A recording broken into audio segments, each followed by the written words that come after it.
Welcome to Episode 3 of the Objective Epistemology Podcast. In Episode 2, I read and commented on the first chapter from the book titled Introduction to Objective Epistemology. The first chapter discussed cognition and measurement, or the beginning stages of how humans discover knowledge about reality. In this episode, we are going to dive a bit deeper into the stages of discovering knowledge called concept formation. You might be asking yourself, what is a concept? And why would anyone need to form one? Let's dive right in and see what Ms. Rand has discovered. Chapter 2, Concept Formation. A concept is a mental integration of two or more units, which are isolated according to specific characteristics and unified by a specific definition. As a quick aside, I am an educator by trade and by love. At the school I am presently working at, there is another teacher across the hall from my classroom that has decided that definitions are useless. This teacher goes through great feats of mental gymnastics to do anything necessary in an attempt to avoid teaching concepts by providing proper and specific definitions. Needless to say, I also teach the same students during different periods during the day, and they often comment that this teacher's behavior are at odds with providing a quality lesson. Students say that this teacher goes to great time wasting lengths to provide everything necessary to identify a proper definition, but refuses to provide proper definitions for the class. Many of the students say the teacher makes learning considerably more difficult than is necessary or needed, while intentionally wasting a great deal of time trying to uphold ideals from a philosopher and neuroscientist named Paul Thagard, a self-proclaimed admirer of Hegelian dialectical epistemology, potentially Marxist dialectical materialism. It's quite a shame, a waste of time, and especially a waste of the extorted tax dollars siphoned into public education by threat of violence for non-compliance. Let's continue. The unit involved may be any aspect of reality: entities, attributes, actions, qualities, relationships, etc. They may be perceptual concretes or other earlier formed concepts. The act of isolation involved is a process of abstraction, i.e., or in other words, a selective mental focus that takes out or separates a certain aspect of reality from all others. For an example, isolates a certain attribute from the entities possessing it, or certain actions from entities performing it, etc. The uniting involved is not a mere sum, but an integration. For example, a blending of the units into a single new mental entity, which is used thereafter as a single unit of thought, but which can be broken into its components, units, whenever required. I find what Ms. Rand just stated very fascinating. This is the point where she is preparing us, or front-loading the idea that all concepts must have a direct connection back to reality to be objectively valid. When concepts don't have roots back to something tangible or concrete, she calls these anti-concepts floating abstractions. She will state this more succinctly later on. Continuing. In order to be used as a single unit, the enormous sum integrated by a concept has to be given the form of a single, specific perceptual concrete, which will differentiate it from all other concretes and from all other concepts. This is the function performed by language. Language is a code of visual auditory symbols that serve the psycho-epistemological function of converting concepts into the mental equivalent of concretes. Language is the exclusive domain and tool of concepts. Every word we use, with the exception of proper name, is a symbol that denotes a concept. For example, that stands for an unlimited number of concretes of a certain kind. Proper names are used in order to identify and include particular entities in a conceptual method of cognition. Observe that even proper names in advanced civilizations follow the definitional principles of genus and differentia. For example, John Smith, with Smith serving as genus and John as differentia, or New York, USA. Words transform concepts into mental entities. Definitions provide them with identity. Words without definitions are not language, but inarticulate sounds. We shall discuss definitions later and at length. The above is a general description of the nature of concepts as products of a certain mental process. But the question of epistemology is, what precisely is the nature of that process? What process do concepts refer in reality? So, I perpetually wonder, what are the motives of individuals, especially teachers, that claim that the very concept of definitions is invalid, or even worse, detrimental to the educational process itself? Recently, I have begun to understand their motives. If Miss Rand is correct, and definitions are fundamental to concept formation because definitions are the process of identifying the fundamental characteristics of an entity, such as entities themselves, attributes, actions, qualities, or relationships, and must be connected back to concrete reality. These individuals doing this knowingly are evil. Individuals that are knowingly rejecting reality and objective definitions in the process of concept formation most likely desire to disrupt the discovery of knowledge in an attempt to prevent budding consciousnesses, kids, from becoming a threat to their plans for power to rule by coercion and force. This is where I am at with my thinking. Maybe I'm wrong, so if you have a better argument, please leave it in the comments section below. Let's continue. Let us now examine the process of forming the simplest concepts. The concept of a single attribute. Chronologically, this is not the first concept that a child would grasp, but it is the simplest one epistemologically. For instance, the concept length. If a child considers a match, a pencil, and a stick, he observes that length is the attribute they have in common, but their specific lengths differ. The difference is one of measurement. In order to form the concept length, the child's mind retains the attribute and omits its particular measurements. Or, more precisely, if the process were identified in words, it would consist of the following. Length must exist in some quantity, but may exist in any quantity. I shall identify as length the attribute of any existent possessing it, which can be quantitatively related to a unit of length, without specifying the quantity. The child does not think in such words. He has, as yet, no knowledge of words, but that is the nature of the process which his mind performs wordlessly, and that is the principle which his mind follows. When, having grasped the concept length by observing the three objects, he uses it to identify the attributes of length in a piece of string, a ribbon, a belt, a corridor, or a street. The same principle directs the process of forming concepts of entities. For instance, the concept table. The child's mind isolates two or more tables from other objects. By focusing on their distinctive characteristics, their shape, he observes that their shapes vary but have one characteristic in common, a flat, level surface and supports, or a support. He forms the concept table by retaining the characteristics and omitting all particular measurements, not only the measurements of the shape, but all of the other characteristics of the table, many of which he is not aware of at the time. An adult definition of table would be a man-made object consisting of a flat, level surface and supports, or a support, intended to support other small objects. Observe what is specified and what is omitted in this definition. The distinctive characteristics of the shape is specified and retained. The particular geometrical measurements of the shape, whether the surface is square, round, oblong, or triangle. For example, the number and shape of supports also are omitted. The measurement of size or weight are omitted. The fact that it is a material object is specified, but the material of which it is made is omitted, thus omitting the measurements that differentiate one material from another. For example, observe how the utilitarian requirements of the table set certain limits on the omitted measurements in the form of no larger than and no smaller than, required by its purpose. This rules out a 10-foot tall or a 2-inch tall table, though the later may be subclassified as a toy or a miniature table, and it rules out unsuitable materials such as non-solids. Bear firmly in mind that the term measurement omitted does not mean in this context that measurements are regarded as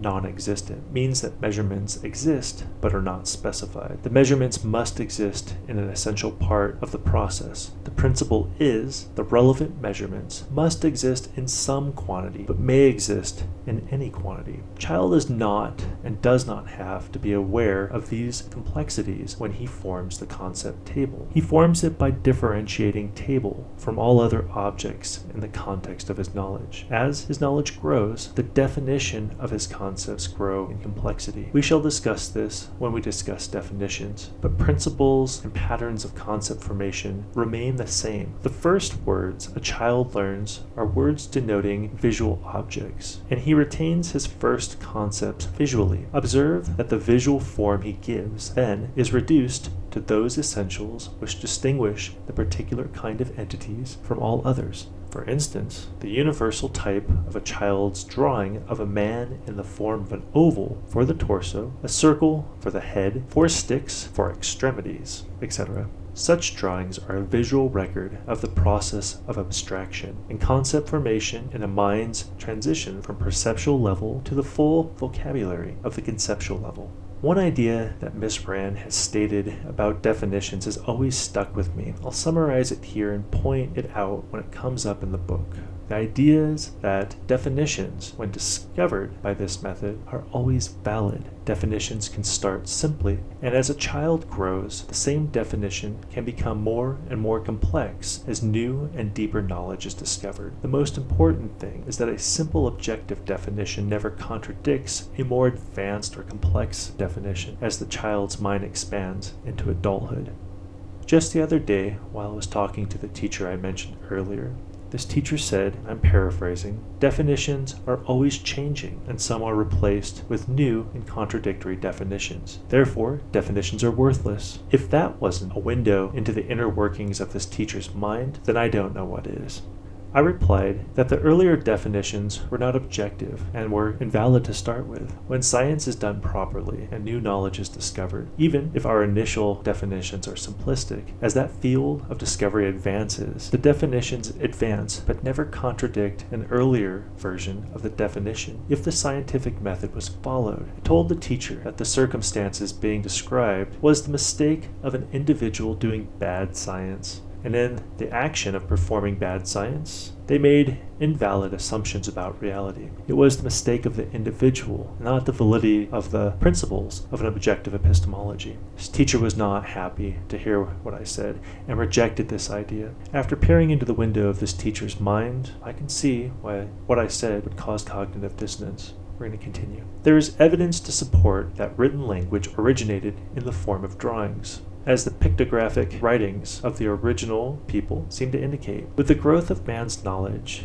and of his power of abstraction, a pictorial representation of concepts could no longer be adequate to his conceptual range and was replaced by a fully symbolic code. Concept is a mental integration of 2 or more units possessing the same distinguishing characteristics, with their particular measurements omitted. The element of similarity is crucially involved in the formation of every concept. Similarly, in this context, is the relationship between 2 or more existents, which possess the same characteristics, but in different measurements or degrees. Observe the multiple role of measurements in the process of concept formation in both of its 2 essential parts, differentiation and integration. Concepts cannot be formed at random. All concepts are formed by differentiating 2 or more existents from other existence. All conceptual differentiations are made in terms of commensurable characteristics. For example, characteristics posing a common unit of measurement. No concept could be formed, for instance, by attempting to distinguish long objects from green objects. Incommensurable characteristics cannot be integrated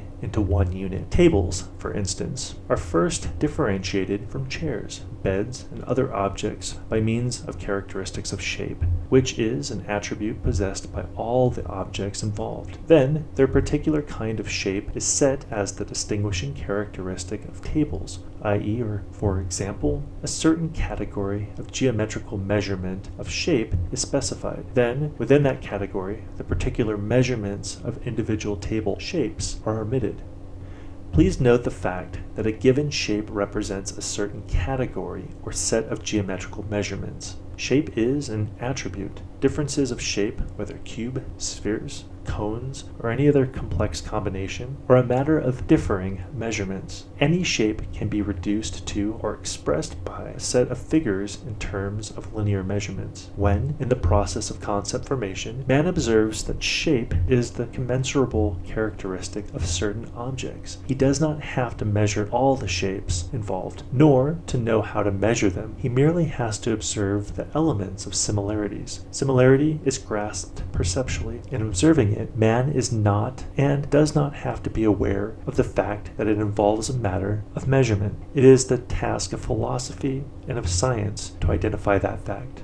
As to the actual process of measuring shapes, a vast part of higher mathematics, from geometry on up, is devoted to the task of discovering methods by which various shapes can be measured. Complex methods, which consist of reducing the problem to the terms of a simple, primitive method, the only one available to man. In this field, linear measurement, integral calculus, used to measure the area of circles, is just one example. In this respect, concept formation and applied mathematics have a similar task, just as philosophical epistemology and theoretical mathematics have a similar goal, the goal and task of bringing the universe within the range of man's knowledge by identifying relationships to perceptual data.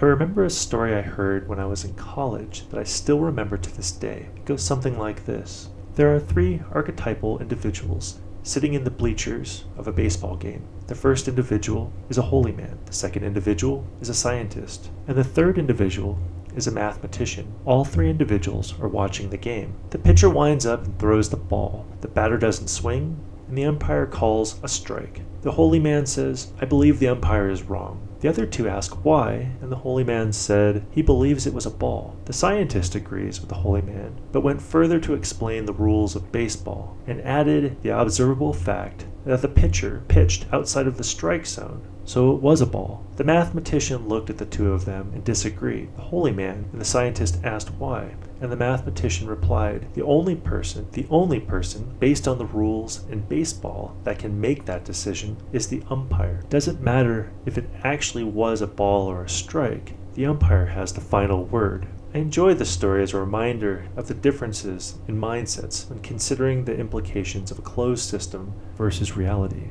Let's continue. Another example of implicit measurement can be seen in the process of forming concepts of color. Man forms such concepts by observing that the various shades of blue are similar as against the shades of red, and thus differentiating the range of blue from the range of red, of yellow, etc. Centuries passed before scientists discovered the unit by which color could actually be measured, the wavelengths of light, a discovery that supported, in terms of mathematical proof, the differentiation that men were and are making in terms of visual similarities. Any questions about borderline cases will be answered later. A commensurable characteristic, such as shape in the case of tables or hue in the case of colors, is an essential element in the process of concept formation. I shall designate it as the conceptual common denominator and define it as the characteristic or characteristics reducible to a unit of measurement by means of which man differentiates 2 or more existence from other existence possessing it. The distinguishing characteristic or characteristics of a concept represents a specific category of measurement within the conceptual common denominator involved. New concepts can be formed by integrating earlier formed concepts into wider categories or by subdividing them into narrower categories, a process which we shall discuss later. But all concepts are ultimately reducible to their base and perceptual entities, which are the base, the given of man's cognitive development, The first concepts man forms are concepts of entities, since entities are the only primary existence. Attributes cannot exist by themselves. They are merely the characteristics of entities. Motions are motions of entities. Relationships are relationships among entities. In the process of forming concepts of entities, a child's mind has to focus on a distinguishing characteristics, for example, on an attribute, in order to isolate one group of entities from all others. He is, therefore, aware of attributes while forming his first concepts, but he is aware of them perceptually, not conceptually. It is only after he has grasped a number of concepts of entities that he can advance to the stage of abstracting attributes from entities and forming separate concepts of attributes. The same is true of concepts of motion. A child is aware of motion perceptually, but cannot conceptualize motion until he has formed some concept of that which moves, for example, of entities. As far as can be ascertained, the perceptual level of a child's awareness is similar to the awareness of the higher animals. The higher animals are able to perceive entities, motion, attributes, and certain numbers of entities. But what an animal cannot perform is the process of abstraction, of mentally separating attributes, motions, or numbers of entities. It has been said that an animal can perceive 2 oranges or 2 potatoes, but cannot grasp the concept 2. Once again, it has now been demonstrated that corvidae do have a basic understanding of numbers and an abstraction from concretes, or the absence of concretes.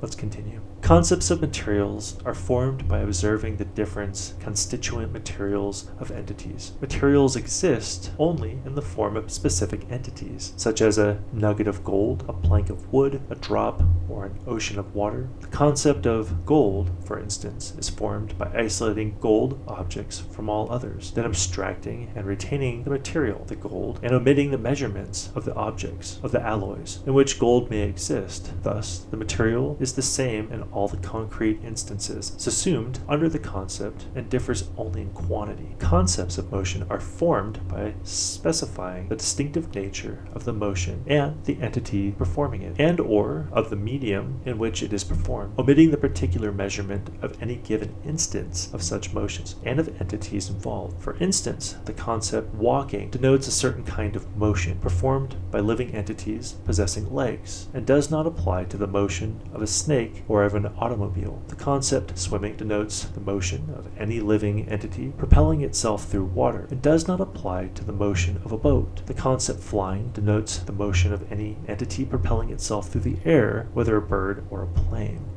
Adverbs are concepts of the characteristics of motion or action. They are formed by specifying the characteristic and omitting the measurement of the motion and of the entity involved. For example, rapidly, which may be applied to walking or swimming or speaking, etc., with the measurement of what is rapid left open and depending in any given case on the type of motion involved.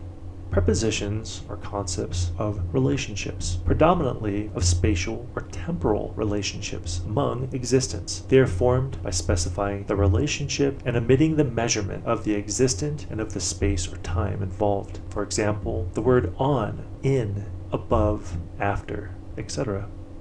Adjectives are concepts of attributes or characteristics. Pronouns belong to the category of concepts of entities. Conjunctions are concepts or relationships among thoughts and belong to the category of concepts of consciousness. As to concepts of consciousness, we shall discuss them later and at length. To anticipate questions such as, can you measure love? I shall permit myself the very philosophical answer, and how? Now, we can answer the question, to what precisely do we refer to when we designate 3 persons as men? We refer to the fact that they are living beings who possess the same characteristics, distinguishing them from all other living species, a rational faculty, though the specific measurements of their distinguishing characteristics, qua men, as well as all of the other characteristics, qua living beings, are different. As living beings of a certain kind, they possess innumerable characteristics in common, the same shape, the same range of size, the same facial features, the same vital organs, the same fingerprints, etc. And all these characteristics differ only in their measurements. The link between the conceptual and the mathematical fields are worth noting at this point, apart from the obvious fact that the concept unit is the base and start of both. A concept is not formed by observing every concrete subsumed under it. It does not specify the number of such concretes. A concept is like an arithmetical sequence of specifically defined units, going off in both directions, open at both ends, and including all units of that particular kind. For instance, the concept man includes all men who live at present, who have ever lived, or who will ever live. An arithmetical sequence extends into infinity without implying that infinity actually exists. units. Such extensions means only that whatever number of units does exist, it is to be included in the same sequence. The same principle applies to concepts. The concept man does not and need not specify what number of men will ultimately have existed. It specifies only the characteristics of man and means that any number of entities possessing these characteristics is to be identified as men. The basic principle of concept formation, which states that the omitted measurements must exist in some quantity but may exist in any quantity, is the equivalent of the basic principle of algebra, which states that algebraic symbols must be given some numerical value but may be given any value. In this sense and respect, perceptual awareness is the arithmetic, but conceptual awareness is the algebra of cognition. The relationship of concepts to the constituent particulars is the same as the relationship of algebraic symbols to numbers. In the equation 2a equals a plus a, any number may be substituted for the symbol a without affecting the truth of the equation. For instance, 2 times 5 equals 5 plus 5. Or 2 times 5 million equals 5 million plus 5 million. In the same manner, by the same psychoepistemological method, a concept is used as an algebraic symbol that stands for any of the arithmetic sequences of units and subsums. Let those who attempt to invalidate the concept by declaring that they cannot find manness in men try to invalidate algebra by declaring that they cannot find a-ness in 5 or 5 million. This concludes my reading and commentary on Chapter 2, Concept Formation, from Introduction to Objectivist Epistemology. If you're enjoying my podcast, please don't forget to subscribe and leave me a comment. If you think I got something wrong, let me know below. Thank you again for listening, and I'll see you in Episode 4.